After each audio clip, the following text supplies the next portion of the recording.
Bonjour et bienvenue sur Ce que Christ a fait. Nous sommes actuellement à Niamey, au Niger, et on est réjouis de partager ces moments avec vous. Et ça va être des moments de témoignage puissants, je crois. Et je vais, sans plus tarder, inviter deux personnes qui auront l'occasion de se présenter. Ils vont venir un à un, puis après vous allez comprendre pourquoi ils sont deux. C'est vraiment une journée de témoignage à la gloire de Dieu. Alors, je vais commencer par inviter le premier à venir. Bonjour pasteur. Bonjour. Comment ça va? Oh, ça va par la grâce de Dieu. Est-ce que vous pouvez vous présenter? Oui, mon nom c'est Al-Husseini Zakari Ibrahim. Je suis pasteur de l'Église Assemblée de Dieu ici au Niger. D'accord. Donc, on va recevoir le second qui va nous rejoindre. Bonjour, pasteur. Bonjour. Est-ce que vous pouvez vous présenter? Moi c'est Al-Hassan Zakari Ibrahim. Là, je suis nigérien. Je suis aussi pasteur à l'Église des Assemblées de Dieu du Niger. Bon, alors comme vous pouvez comprendre, c'est pas la même personne qui a mis deux vêtements différents, c'est des jumeaux. Hein, vous pouvez voir la ressemblance est très très nette et marquée. Alors aujourd'hui, on va avoir l'occasion en quelques minutes d'apprendre sur leur parcours, d'apprendre sur leur vie, ce que Christ a fait pour eux dans leur vie. Et je vais leur poser une question rapidement. Vous êtes Nigérien d'origine, vous n'avez pas immigré quelque part. Vous êtes né ici. Oui, nous sommes de nationalité nigérienne, parents nigériens, nigériens de premier degré. Alléluia. Amen. Gloire à Dieu. Donc, est-ce que vous pouvez nous parler un peu de votre enfance? Vous êtes né dans l'église, dans une famille chrétienne. Comment est-ce que vous pouvez nous parler de ça? Voilà. En fait, nous sommes nés dans une famille religieuse, mais qui n'est pas chrétienne. Nous étions musulmans et toute la famille, les parents, donc, étaient tous musulmans. Voilà. Maintenant, c'est de l'islam qu'on s'est converti et on est devenu chrétien. Mais avant d'arriver là, est-ce que vous avez pratiqué la religion musulmane? Pratiquer, oui, parce que nous partions à la mosquée prier, comme tout le monde. Nous avons un peu fait l'école coranique. D'accord. Puisque ici, pendant les vacances, les parents envoient les enfants maintenant pour apprendre les versets coraniques. Donc oui, on prend un peu pratiquer. D'accord.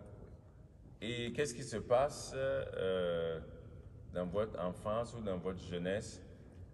Comment des jeunes comme vous qui êtes dans des familles musulmanes, école coranique, comment vous entendez parler? C'est la première fois que vous entendez parler de l'évangile?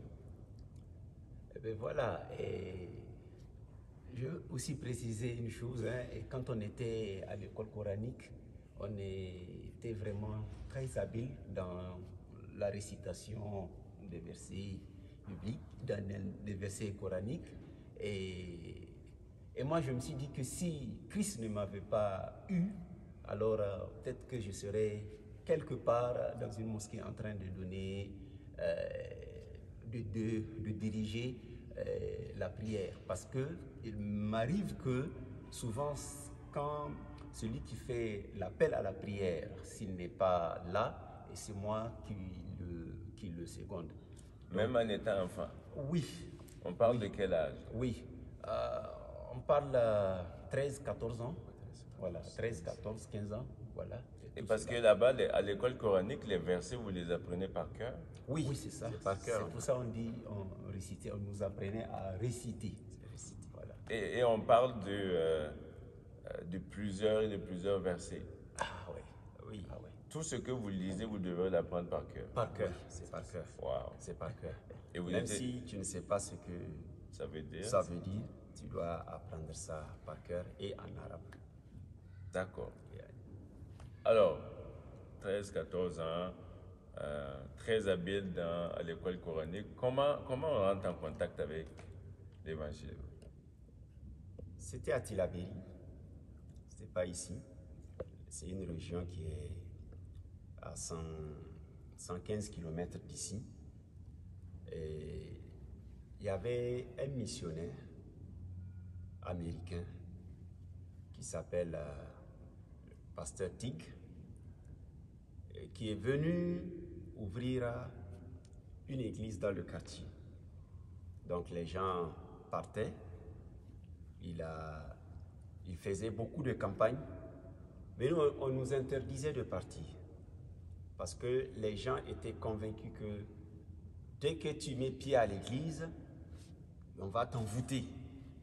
Lavage de cerveau. Lavage de cerveau et tout ça là, on va t'envoûter et tout ça là. Donc on ne partait pas. Pire, on semait la pagaille. Nous avons un petit groupe, on jetait les cailloux sur l'église, on partait, on semait la pagaille. Et des fois on vient s'asseoir, on rigolait, on essaye de perturber les choses. Jusqu'au jour où, en octobre 1997, il y a eu une colonie des enfants ici à Niamey. Et le missionnaire a sillonné le quartier. Tous ceux qui veulent partir, lui, il va financer. On dit, bon, nous voulons partir. Dans la famille, les autres ont refusé, mais nous deux, on dit, bon, nous voulons partir. On va aller s'amuser. De toute façon, c'est les vacances pour nous. Les autres membres de la famille n'étaient pas d'accord. Ils disent, ah, les enfants là, même ici là, on peut les manipuler, on peut les détourner. À plus forte raison si on les amène eux seuls là-bas là avec les chrétiens. Donc, la famille n'était pas d'accord, mais les papas disent, non, ça ne fait rien. Tous leurs amis du quartier vont là-bas, il faut les laisser aussi aller s'amuser. C'est comme ça qu'on est venu à la colonie, octobre, pas octobre, c'est les vacances là, de 97.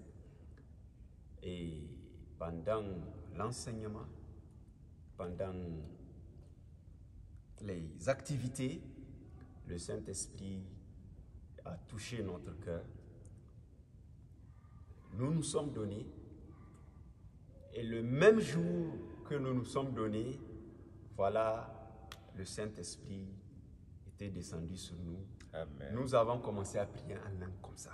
Amen, amen, amen. Sans savoir ce que nous disons, c'était nouveau pour nous. Quel âge as-tu encore?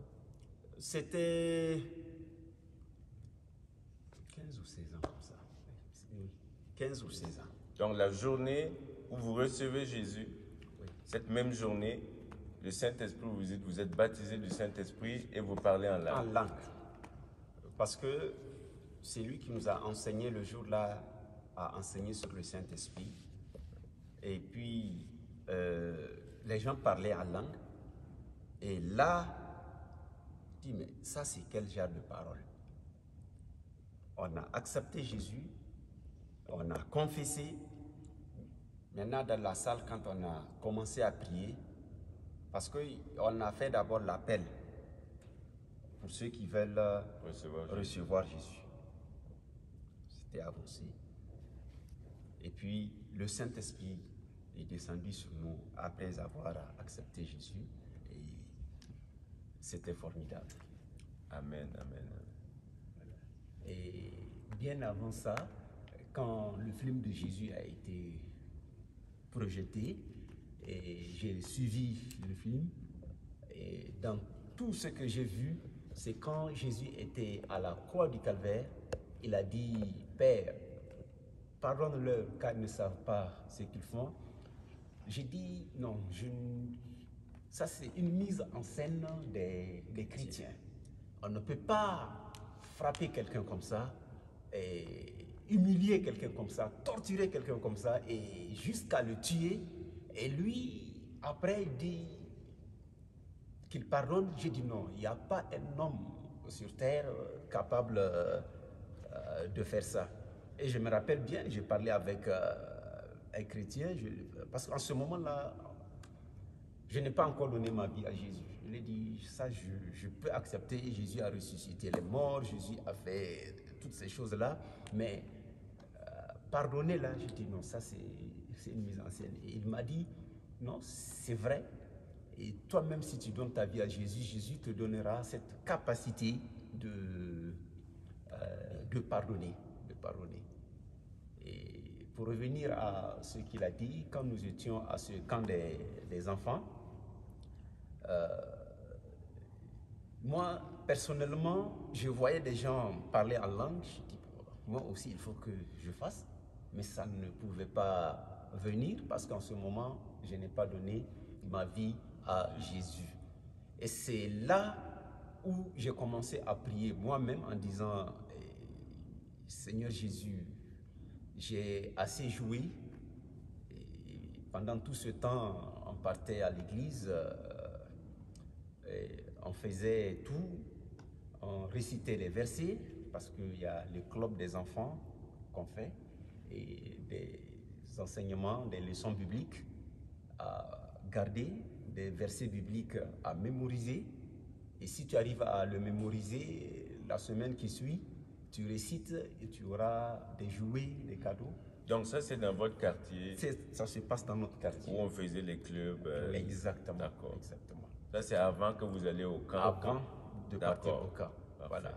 Mais c'est là où je dois saluer aussi vraiment le missionnaire, malgré que nous soyons enfants, adolescents, malgré les perturbations, malgré les pierres que nous jetions, malgré tout, il s'est armé de patience envers nous, et ça a fini par payer. Wow. C'est armé de patience, et c'est ça. Amen. Et ça je réalise quelque chose, parce que aux 2 campagnes d'évangélisation qu'on a eues ici, il y avait beaucoup d'enfants. Et des fois, on a l'impression de dire, bon, on veut toucher les familles et tout ça, mais je me rends compte que Dieu touche des enfants pour... Oui. Et c'est là où j'étais à la campagne, et quand j'ai vu ça, je me suis mis dedans, je me suis souvenu des années en arrière, j'ai dit c'est exactement la même chose. J'ai dit c'est exactement la même chose. Les enfants étaient là, et le missionnaire a adapté le message, vraiment. Et le premier jour, quand vous avez enseigné, et je disais aux autres, voilà un homme de Dieu tout terrain.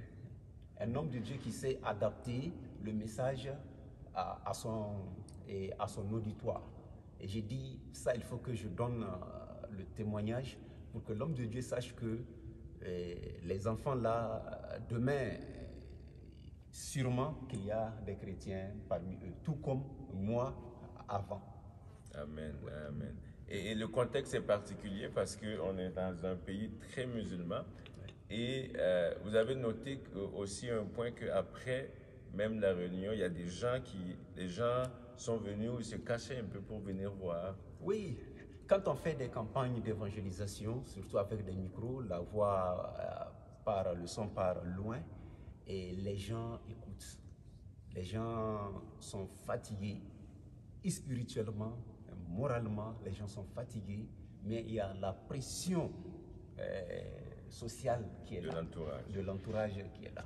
Et effectivement, les gens sont venus nous voir après en cachette, comme on est tous, on se connaît bien.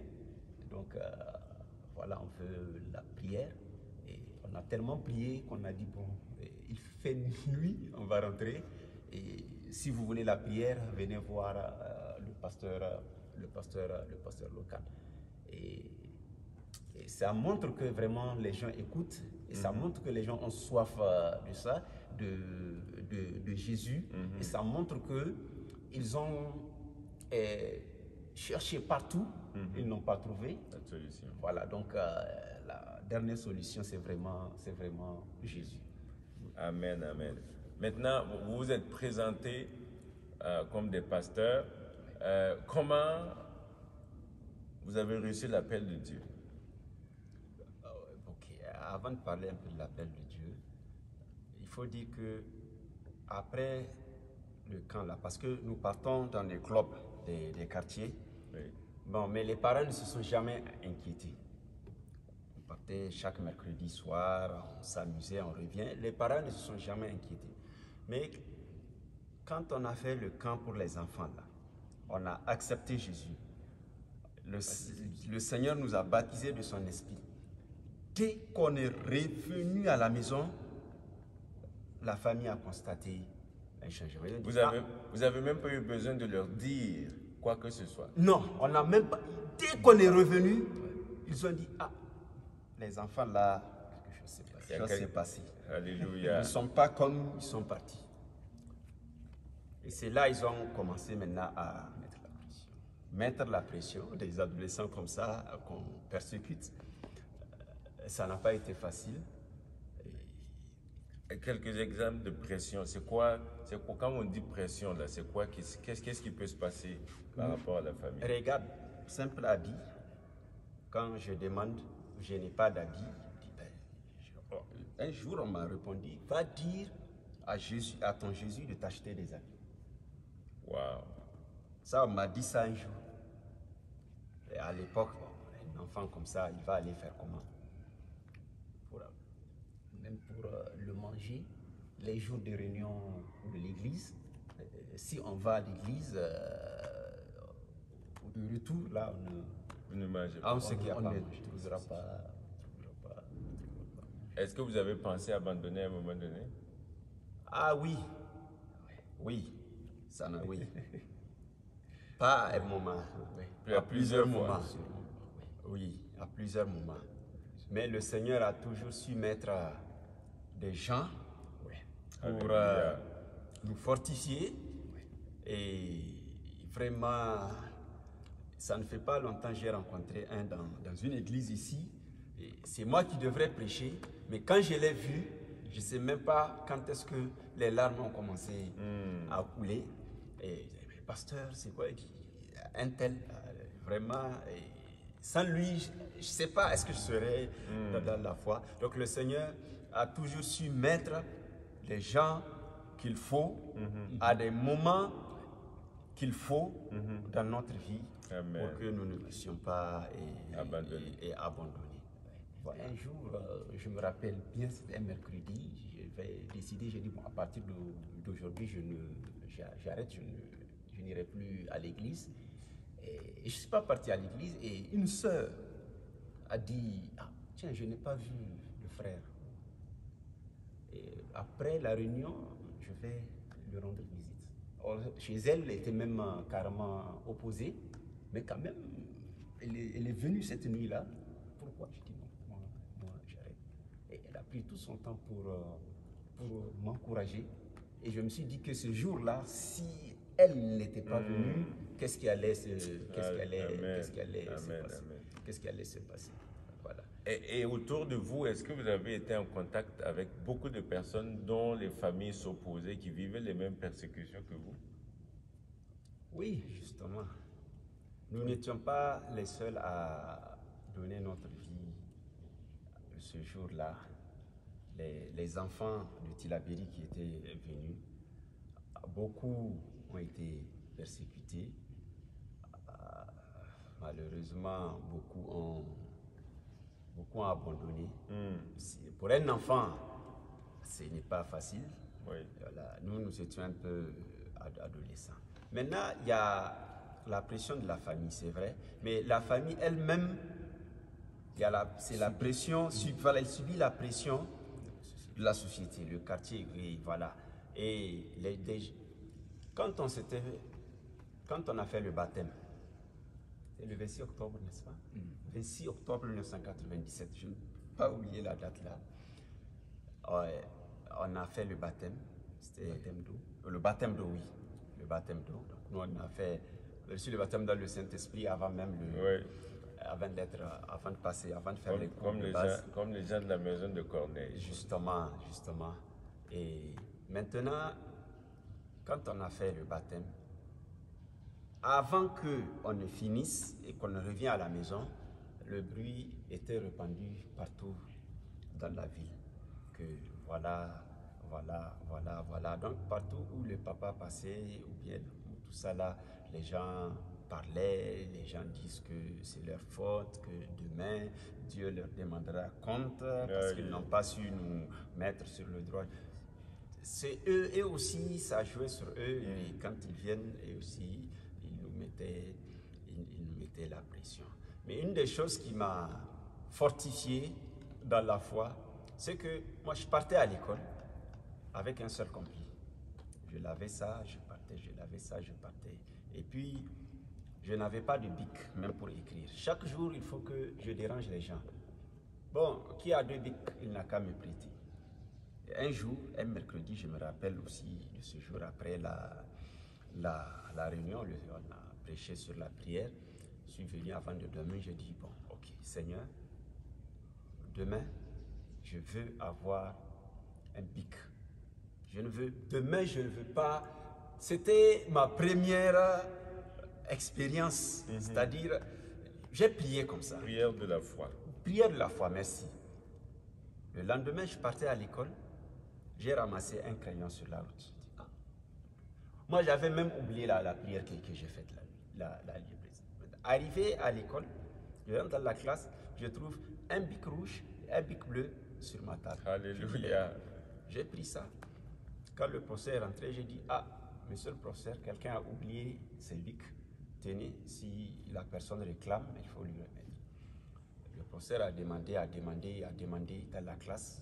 Personne n'a dit c'est pour lui. Il dit, hey, toi qui as ramassé ça, il faut venir. Merci Jésus. C'est là que je me suis rappelé. Ah, donc c'est comme ça. Ça marche bien. Oui. Ce qu'on nous dit à l'église, ça marche bien. Et je dis, Seigneur, bon, ok, maintenant c'est des habits, je veux. Et tac, même pas un mois, il y a une équipe américaine qui est venue à Tillabéri. Ils ont fait leur séjour, campagne, tout ça là. Après, quand ils ont fini, ils ont laissé les habits. Des habits comme ça. On est venu à l'église après la prière, on dit, bon, hey, il faut partager les habits là. J'étais tellement content. J'ai pris les habits là, je ne les ai même pas mis dans un sac. J'ai pris ça comme ça, je suis venu à la maison. Les gens me regardaient, lui là, je suis venu. Et où est-ce que tu as eu ça? Il dit, ah, vous m'avez demandé, vous avez dit d'aller demander à Jésus. Alléluia. Et je les ai rappelés, c'est mon Seigneur qui m'a donné ça. Amen. C'est mon Seigneur. Ça a fortifié ma foi beaucoup. Ça m'a permis de savoir que vraiment, avec le Seigneur, c'est ça, ça peut vraiment aller. Amen. Amen. Amen. Mais une fois, ma maman nous a dit, bon, écoutez, tout cela avec qui vous avez commencé à partir à l'église ont abandonné. Vous aussi, il est temps, il est temps d'abandonner. Mais après notre conversion, ma maman a dit que si avant quelqu'un venait me dire que vous lui avez fait du tort, je pouvais accepter. Mais maintenant, je suis prête à faire tout, à jurer que si quelqu'un vient me dire que vous lui avez fait du tort, je suis prête à dire que non, c'est faux. Parce qu'elle a vu un changement radical. Alléluia. Jésus il n'a pas seulement sauvé, il vous a transformé. Alléluia. Transformé. Alors on revient à l'appel. À l'appel, justement. Ok. L'appel, ce qui m'a le plus touché, c'est quand je vois mes frères et sœurs nigériens qui ne sont pas encore dans la foi, qui ne sont pas encore sauvés. Et une fois on était assis, et puis ce jour-là, il y a les cortèges funèbres qui passaient à l'enterrement, et c'était tellement nombreux, c'était tellement beaucoup, et ça nous faisait rire, un tel est mort, un tel est mort, un tel est mort. Et là, le Seigneur m'a parlé au-dedans de moi. Il m'a dit, il est mort, mais sans moi. Il est mort sans me connaître. Est-ce que tu sais où est-ce qu'il va? Mon cœur, à ce jour-là, toute la journée, j'étais malheureux. Toute la journée, j'étais malheureux. Je dis, Seigneur, maintenant, comment faire pour que toutes ces personnes-là soient sauvées? Il faut me servir. Et c'est là où je dis, me voici Seigneur, je suis prêt à te servir pour que mes frères et mes sœurs nigériens entendent l'évangile comme moi je l'ai entendu et qu'ils soient sauvés. Amen, amen. Maintenant, en étant jumeau, est-ce que tu as reçu ton appel et tu as dit, moi je vais servir, ou tu lui en as parlé, vous avez dit ensemble, non, on va aller servir le Seigneur, comment? Non. À chacun a reçu l'appel, le Seigneur a appelé. Oui, c'est individuel. Et moi, déjà, quand on était encore un peu adolescent, on n'est pas encore entré de la jeunesse, que je sentais cela. Je sentais que je voulais prêcher. Ça me faisait plaisir de prêcher. Et le Seigneur m'a parlé le jour où un pasteur a prêché, justement sur l'appel. Et il a demandé aux gens de venir, qui veulent travailler pour le Seigneur, qui veulent servir le Seigneur, n'ont qu'à venir, on va prier pour eux. Et le Saint-Esprit m'a poussé. Je t'ai appelé. Il faut aller pour toi. Je me suis avancé aussi. Et on a prié pour moi. Et dès le lendemain, je suis venu voir le pasteur. Bon, ok, le Seigneur m'a appelé, je vais abandonner l'école, je vais aller servir le Seigneur. Le missionnaire m'a dit, calme-toi. Je sais, oui, je vois. Lui-même n'était pas étonné. Quand nous avions décidé de servir le Seigneur, il a carrément dit ça. C'est une question d'appel, c'est vrai. Il ne peut pas venir nous dire directement, vous, le Seigneur vous a appelé. Il attendait que le Seigneur lui-même nous parle, que le Seigneur lui-même nous convainc. Donc il m'a fait asseoir, il a dit non, voilà, il faut continuer tes études, il faut, voici, voilà. L'appel de Dieu là, si Dieu t'a appelé là, sois patient, ça prendra le temps qu'il faut, mais Dieu t'a appelé, tu vas vraiment le servir. Amen. Et moi, je suis rentré d'une année, donc on est jumeaux, mais dans le ministère, j'ai une année de plus. Ok, donc tu as commencé ta formation avant lui. Oui, d'accord. J'ai une année de plus. D'accord, donc lui il a commencé, puis l'année qui a suivi, toi aussi. Justement. Ah ben, il n'y a pas de flamme sans fumée, c'est parce que, bon, moi, je me préparais à me marier. Ah, d'accord. Dans le mariage, je l'ai aussi devancé. Donc, j'ai préféré me marier d'abord avant de rentrer dans le ministère. D'accord. Voilà. Donc, chacun a un point. Lui, il a commencé avant. Et toi, tu t'es marié avant. Et après, vous avez inversé. Merci Jésus. Merci Jésus. Je suis vraiment dans la joie d'entendre ça et de savoir que malgré les persécutions, vous savez, en Occident, les gens peuvent se convertir. Il y a peu de pression familiale ou des choses comme ça. Et des fois, on prend les choses pour acquis.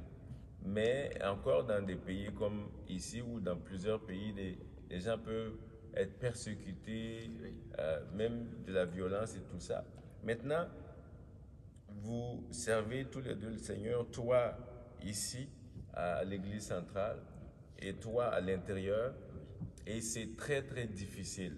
On ne va pas donner des noms de où vous êtes, on ne va pas donner les détails de où vous êtes, on ne parlera pas ça aujourd'hui, mais vous êtes dans des zones très, très difficiles qu'est-ce qui vous fait persévérer?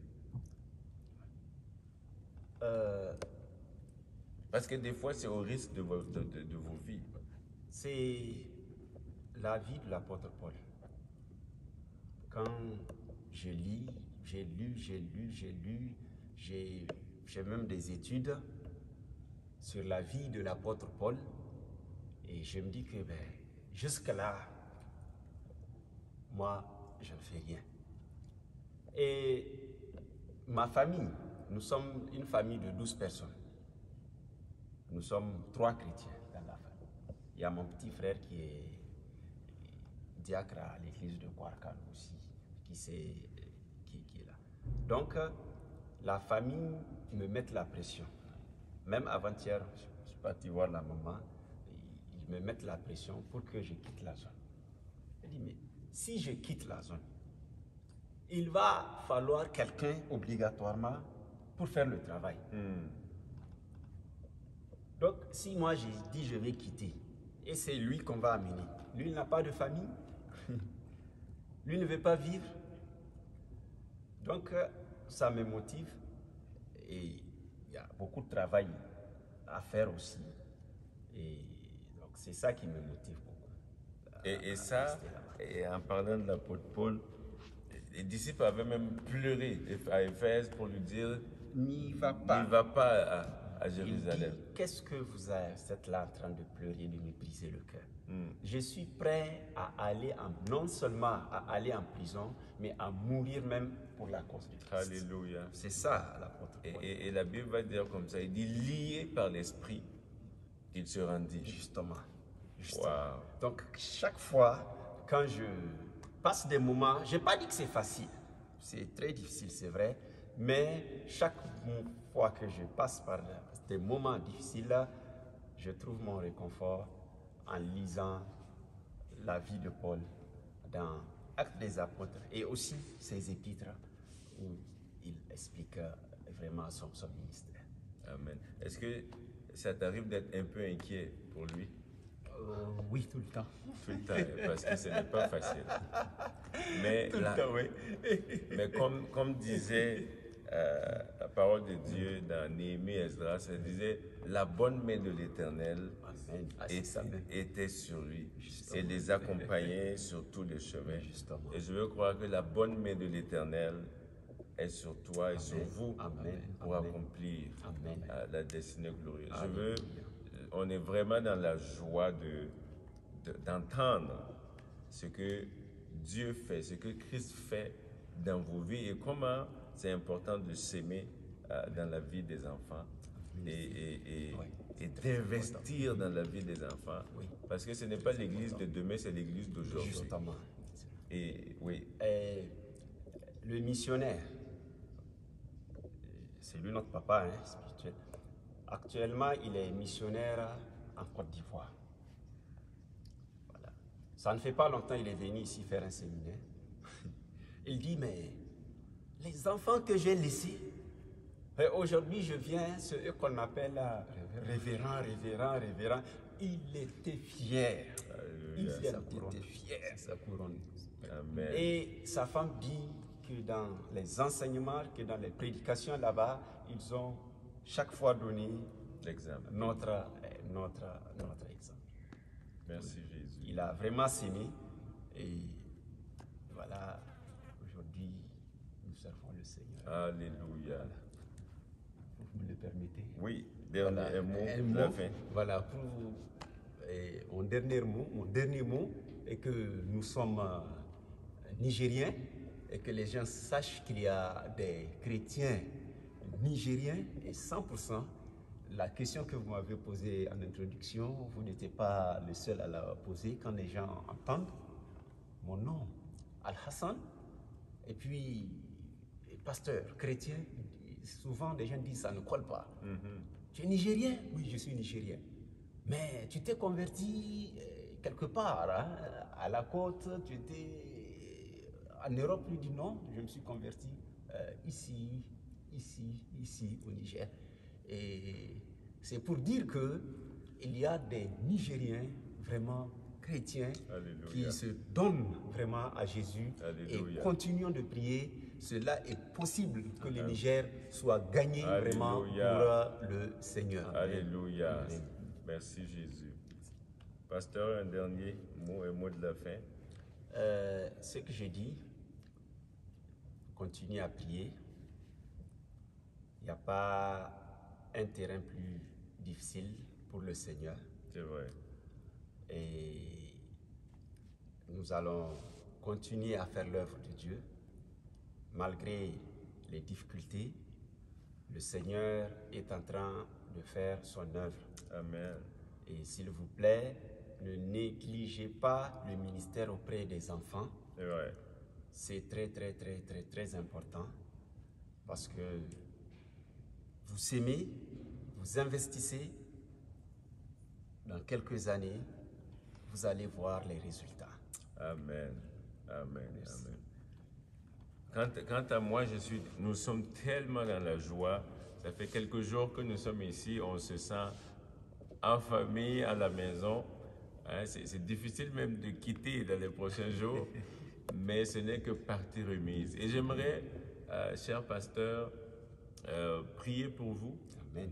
Et je crois que quand on va revenir, il y aura des témoignages encore plus grands à raconter de ce que notre Dieu, qui est extraordinaire, fait.